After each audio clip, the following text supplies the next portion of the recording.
My name is Luis Miguel Valentin, and I'm the student director at Palmetto Bay, CF Miami. CF Miami. Love this place. My mama's name, shout out to mama, is Juana Cuadrado. Oh, that's a good name right there. Look at that. That sounds like a novela. I was born September 13, 1997. Dang, I'm old. Yeah, no, my parents are Puerto Rican. Both of them are. They were born in New York City. Come on, NYC. And then moved down here to Miami, Florida, and I've lived there most of my life. I grew up going to Catholic church, but my parents would just come and go with it. It wasn't like faithfully going or nothing like that. It was just like, for Christmas we would go because they had these empanadas at this Catholic church, bro, fire. Seriously, we wouldn't really go for anything crazy. We would go for the holidays, Easter, when they had some nice, especially the Catholic church by our house at the time, it was pretty. They would do carnivals and stuff like that. So we would just go for stuff like that. But it was never we're gonna go and, receive anything or something.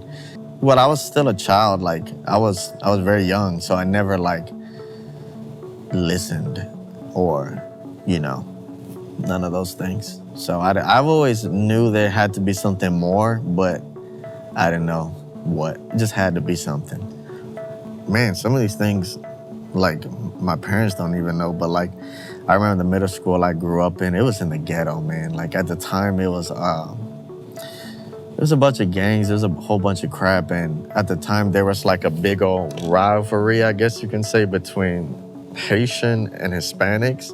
So I was that kid that was in the middle, that I'm Hispanic, not by choice, but I don't want to be a part of that gang culture or none of that. So I was hated from both sides. I didn't really have any friends. I got jumped countless times because I was Hispanic on this side, and this side it was you're Hispanic, but you don't want to do what we do. So I would go home with hoodies on and jackets on, and my mama would take me to McDonald's as if nothing has happened. I would sit by myself, and I would sit with my only friend that I had. Shout out to my boy. I got saved when I was 15, and I just had a zeal for the Lord, and I had a passion in me. God was real to me. It wasn't some goosebumps I felt, or it wasn't I don't know. I had a real encounter with God. So from then on, from middle school and on, man, life was horrible. Man, I mentioned to some of y'all after this, I'll give the censored version, and I still am.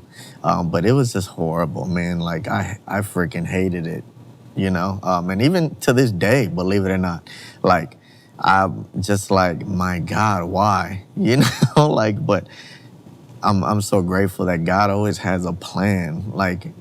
The way he uses me to impact people who are there, man, to this day, I don't understand it. But I had a real encounter with God where I got invited to a church where I began even being the youth pastor there.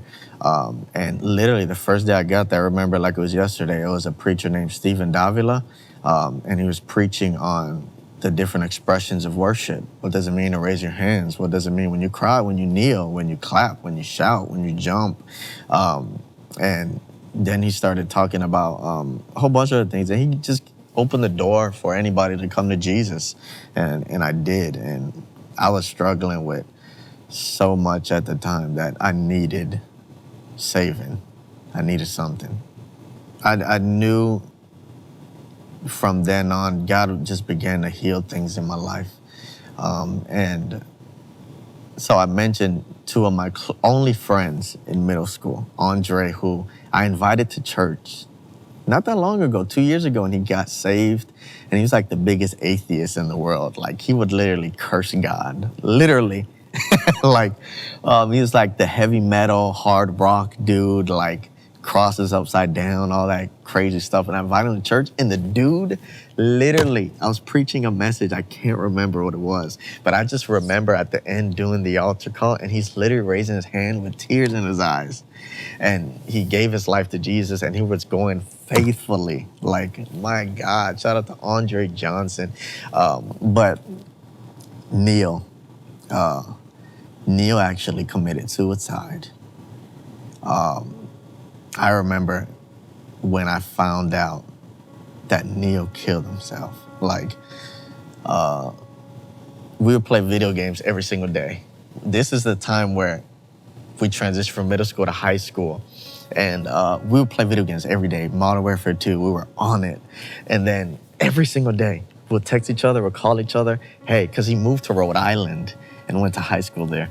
And then our only way of communication was through the game. And then I remember one day he didn't get on, which was no big deal because it's one day. You know, I'm not like over obsessive over the guy. And 2 weeks passed by, 3 weeks passed by, 2 years passed by. And I remember one day I was playing, and on the game, it gives you a notification when someone gets online. So one day, his username is NCard33. I remember it like it was yesterday. And he gets online. And I remember, bro, I was like, man, like, this is my guy. I love this man to death. Like, and then when he goes on the mic, it wasn't him. And when I'm like, hey, bro, what's up? He didn't have any siblings. It was some random dude.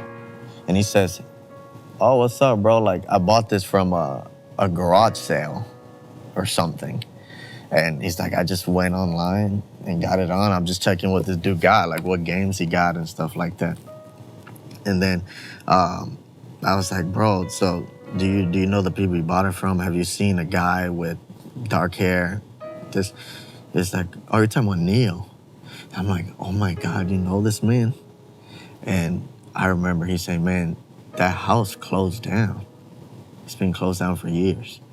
And the people that bought it off auction, they're selling everything. And the son hung himself. And he hung himself because of some girl he was dealing with or something like that. And he hung himself in the bathroom. And his mom actually ended up taking her life. And my God, that destroyed me because this man literally changed my life. Because he was the man who would mention God while this ding-a-ling Andre was the atheist and I was the guy who don't know nothing. And he took his life. And ever since then, I hated life. I hated it. And to this day, I struggle with depression because of that moment of, man, it's real. It's real.